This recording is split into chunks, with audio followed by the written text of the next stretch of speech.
विद्यार्थियों नमस्ते। अपन आज अपनी पुस्तक सृजन का दूसरा अध्याय पढ़ेंगे, जो है भ्रमर गीत से चयनित कुछ पद सूरदास जी द्वारा रचित।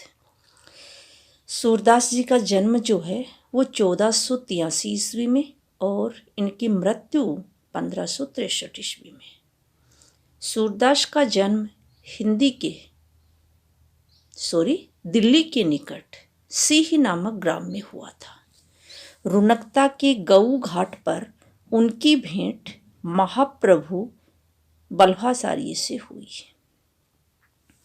तो महाप्रभु वल्लभाचार्य से भेंट के बाद ही इन्होंने जो है अपनी भक्ति भावना के जो पद थे उनमें परिवर्तन किया। पहले ये दास्य भाव की भक्ति करते थे और उसी के अनुसार पदों की रचना करते थे, और वल्लभाचार्य जी से भेंट होने के बाद, उनसे संपर्क होने के बाद ये जो है सख्य भाव की भक्ति करने लगे और उसी के अनुसार अपनी पद रचनाएं करने लगे।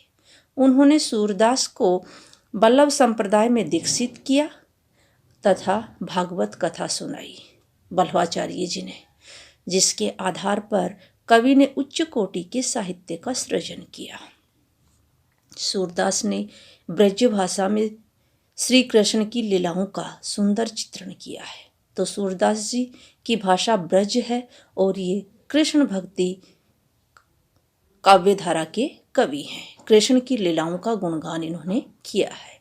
वे भक्ति, श्रृंगार और वात्सल्य के अनुपम कवि हैं। अनुपम कवि ऐसे कवि जिसकी उपमा किसी दूसरे से नहीं दी जा सके।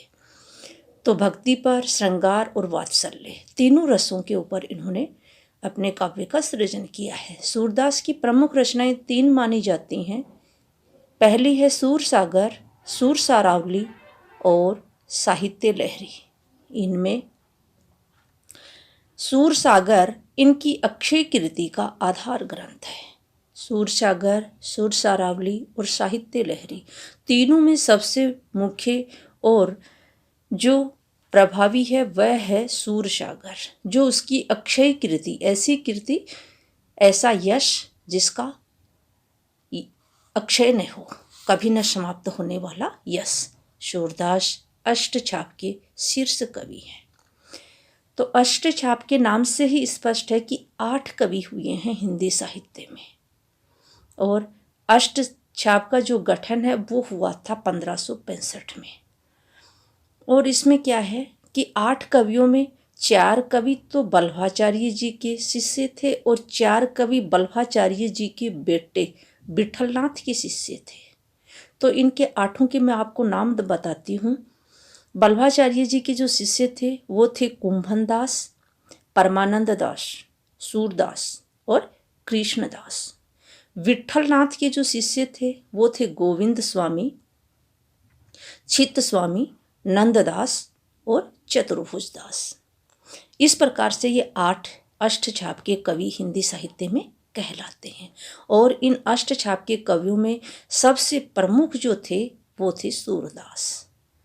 कृष्ण के लोकरंजक रूप को काव्य का आधार बनाकर उन्होंने जयदेव और विद्यापति की गान परंपरा को आगे बढ़ाया।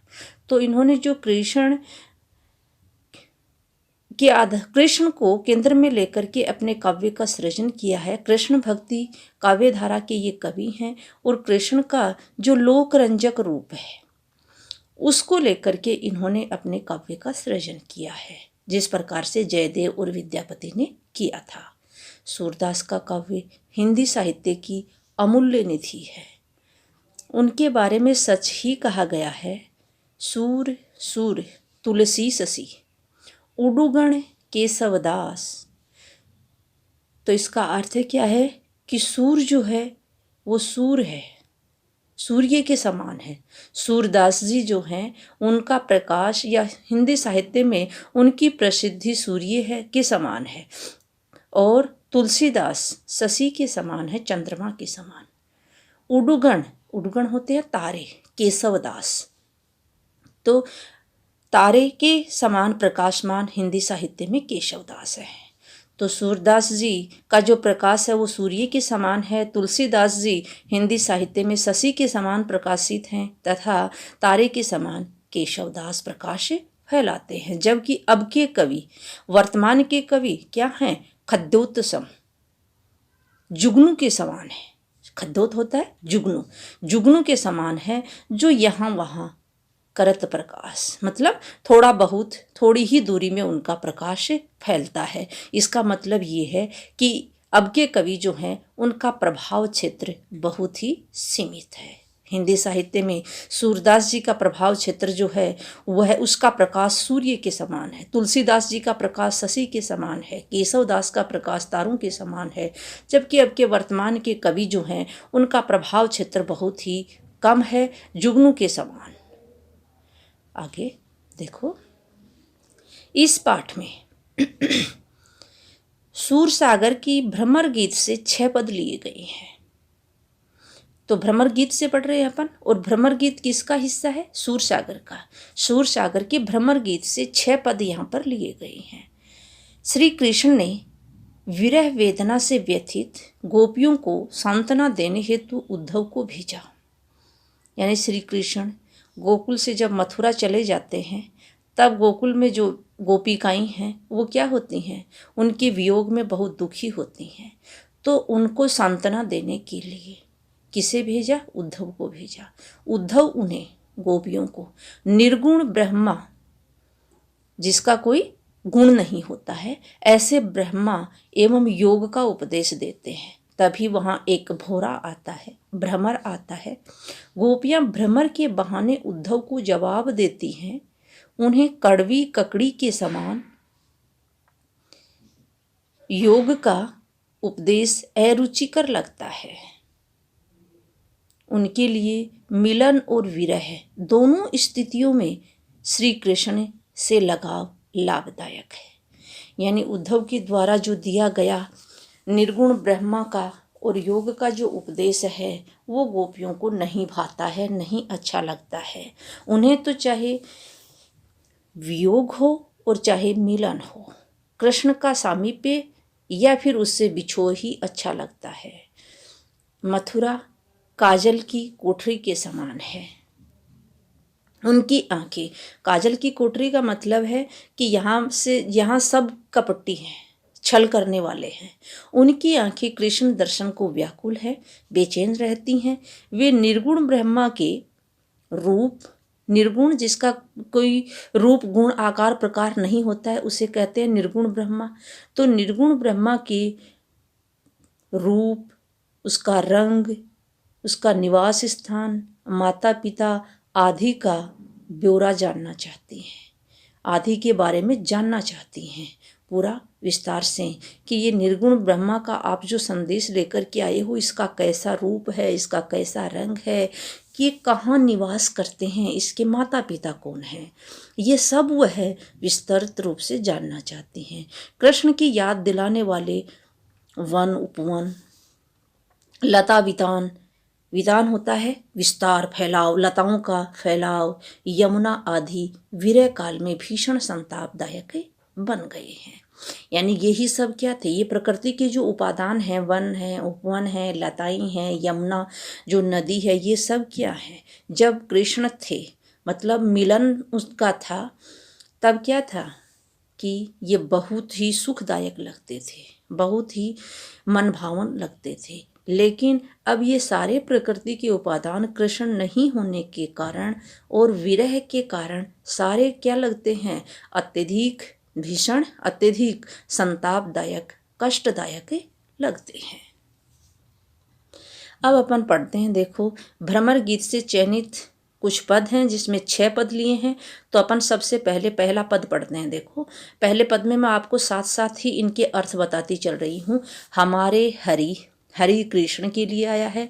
हारिल एक पक्षी का नाम है, लकड़ी लकड़ी, मन बच वचन, कर्म जो कार्य वाला कर्म है वो नंद नंदन श्री कृष्ण, उर हृदय, दृढ़ करी पकड़ी, पकड़ी का होता है पकड़ी, जागत सोवत सपने सोतुक, सोतुक साक्षात रूप में। कानय कानय जकरी, जकरी का अर्थ होता है पुकारना। सुनती ही जोग लगत ऐसो अली, अली सखी भ्रमर, ज्यों करवी ककरी, करवी कड़वी, ककरी ककड़ी। व्याधि बीमारी रोग, या तो सूर तिन्हें ले लीजिए जिनके मन चक्री, चक्री होता है जो स्थिर नहीं रहता, चलायमान, चंचल। अब देखो इसका अपन क्या करेंगे, पहले देखो इसको पढ़ते हैं अपन। हमारे हरि हारिल की लकड़ी, मन बच कर्म नंद नंदन सो उर यह दृढ़ करी पकड़ी। जागत सोवत सपने सोतुख, कानय कानय जकरी। सुनत ही जोग लगत ऐसो अली, ज्यों करवी ककरी। सोई व्याधि हम हे ले आए, देखी सुनी न करी। ये तो सूर्य तिन्हें ले दीजिए जिनके मन चकरी। तो सबसे पहले इसकी अपन व्याख्या करेंगे, और व्याख्या करेंगे तो सबसे पहले प्रसंग आएगा। तो प्रसंग इसका क्या हो जाएगा, प्रस्तुत पद हमारी पाठ्य पुस्तक में संकलित सूरदास द्वारा रचित भ्रमर गीत प्रसंग से लिया गया है। और इसमें जो गोपियां हैं उद्धव के द्वारा जो दिए गए ज्ञान योग का जो संदेश है उसे क्या बताती हैं, कड़वी ककड़ी के समान बताती हैं। आगे अपन इसकी अब व्याख्या करते हैं। तो देखो, हमारे हरि हारिल की लकड़ी, गोपियां जो है क्या कहती हैं कि हे उद्धव, हमारे लिए तो हरि जो हैं, कृष्ण जो हैं, वह हारिल की, हारिल पक्षी की लकड़ी के समान है। जिस हमने भगवान श्री कृष्ण के नाम को, उसके रूप सौंदर्य को मन वचन कर्म से हृदय में दृढ़ता से पकड़ करके रखा है। जिस प्रकार से हारिल पक्षी भी अपने पंजों में हरी लकड़ी को हमेशा दबा करके रखता है, उसे एक क्षण के लिए भी छोड़ता नहीं है, उसी प्रकार से हमने भी श्री कृष्ण से प्रेम किया है। उसी को हमने मन वचन और कर्म से दृढ़ता से पकड़े हुए हैं। जागत सोवत सपने, सपने सोतुख। आगे क्या कह रही हैं गोपियां जो हैं वो, आगे देखो, जागत सोवत, हम जागते हुए, सोते हुए, सपने में और साक्षात रूप में हमेशा भगवान श्री कृष्ण का ही ध्यान करती हैं। कान है कृष्ण, कृष्ण की ही रट लगाए रहती हैं। कान्ह कान्ह जकरी, कृष्ण कृष्ण की ही रटे लगाए रहती हैं। हम एक क्षण के लिए भी कृष्ण का वियोग सहन नहीं कर सकती। सुनति जोग लगत ऐसो अली, आपके योग की साधना के उपदेश कान में पड़ते ही ऐसे लगते हैं जैसे ज्यों करवी ककड़ी, जिस प्रकार से करवी ककड़ी को खा लिया हो। यानी जोग, जो आपका योग है, योग जो साधना है, उसका उपदेश कान में पड़ते ही क्या होता है, हृदय में क्या है, वितृष्णा उत्पन्न हो जाती है। जिस प्रकार से कड़वी ककड़ी को खाने पर मुंह जो है उसमें कड़वाहट उत्पन्न हो जाती है। सोही व्याधि हम हे ले आए, देखी सुनी न करी। हे उद्धव, तुम हमारे लिए ये कैसी बीमारी ले आई। हमने आज तक ऐसी बीमारी न देखी है, न सुनी है, और न ही कभी इस प्रकार की बीमारी हमने करी है, यानी हुई भी नहीं है हमें अभी तक ऐसी बीमारी। तो आप ये ऐसी बीमारी हमारे लिए कहाँ से ले आए। हे उद्धव, यह तो सूर तिन्हें ले दीजिए। सूरदास जी गोपियों के माध्यम से कहलवा रहे हैं कि हे उद्धव, गोपियाँ कह रही हैं कि हे उद्धव, आप ये जो योग का संदेश है, ये जो निर्गुण ब्रह्मा की जो साधना की जो पद्धति है, आप उन्हें ले जा कर के दे दीजिए जिनके मन क्या हैं, चक्री हैं, अस्थिर हैं, चंचल हैं। हमारा प्रेम तो क्या है, दृढ़ है, और यह कृष्ण से एकदम से दृढ़ता से बंधा हुआ है। इसमें और कुछ नहीं समझ सकता, इसमें योग संदेश का ध्यान अब नहीं हो सकता। इसलिए आप अपने योग का संदेश उन लोगों को ले जा कर के दे दो जिनके मन स्थिर नहीं हैं, जिनके मन चलायमान हैं, चंचल हैं। ये इसकी व्याख्या है। अब इसका विशेष आप देख लो। विशेष में सबसे पहले इसकी भाषा जो अपन ने देखी थी कि सूरदास जी की भाषा ब्रज है। इसके अलावा जो है हारिल की लकड़ी जो है, ये एक लोकोक्ति की तरह से प्रयोग में होता है। तो एक लोकोक्ति है एक तरह से, इसमें अनुप्रास और उपमा अलंकार है और वियोग श्रृंगार का यहाँ पर सुंदर वर्णन किया गया है। तो विद्यार्थियों, आज अपन इतना ही पढ़ते हैं। अगले पद अगली क्लास में।